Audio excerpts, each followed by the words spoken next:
Man, check out this NFL player who used his press conference not only to give a message about the Bible, but to share this very scary testimony about what happened with his daughter and how God walked him through it. Man, we play this game on Sundays, and it's really the Lord's day. And on the day we should be worshiping the Lord, a lot of times players are getting worshiped, and we get to go on this ball field. So since so many of us didn't get to go to church today, I have a word that I want to share. I know this is a little untraditional, so like I said, buckle up. Revelations 3:20 says, "See, I stand at the door and knock. If anyone hears my voice and opens the door, I will come in and dine with him and eat with him and he with me." I want to tell y'all about a knock that I heard this week. A lot of people don't know this, but on Friday, my daughter, she's 4 years old, she had her third epilepsy seizure attack. It was on Friday when a bunch of kids were over at the house and she was playing, and I noticed something was off. And I told her mom I thought she was having a seizure. Her mom is pretty good. She saw it, my wife, and we took her in her room, didn't want to cause a scene. And she started to foam at the mouth, and it was her worst seizure. For 30 minutes, she seized. She wouldn't come, and we had to call the paramedics. My wife got in the paramedics with her.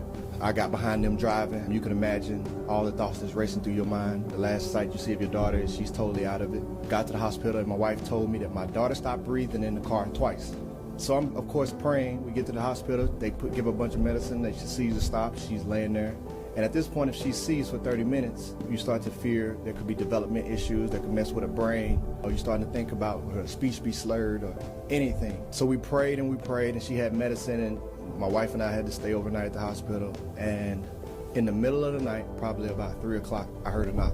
The knock was my daughter. I prayed for her. I said, God, let this just be an attack from the enemy. It's just trying to be a distraction, and let him have overplayed his hand, and my daughter come back stronger than before. When I heard my daughter talk in the middle of the night, my daughter, she doesn't have any development issues, praise God.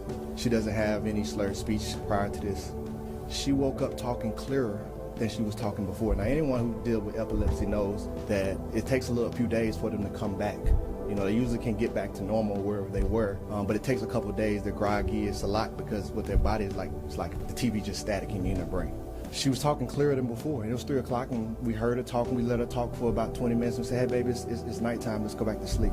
I just prayed. I started saying, "Praise God, praise God." The next morning, when she got up, my daughter was so sharp. And if any of you were able to have a conversation with my daughter, you wouldn't know anything had ever happened.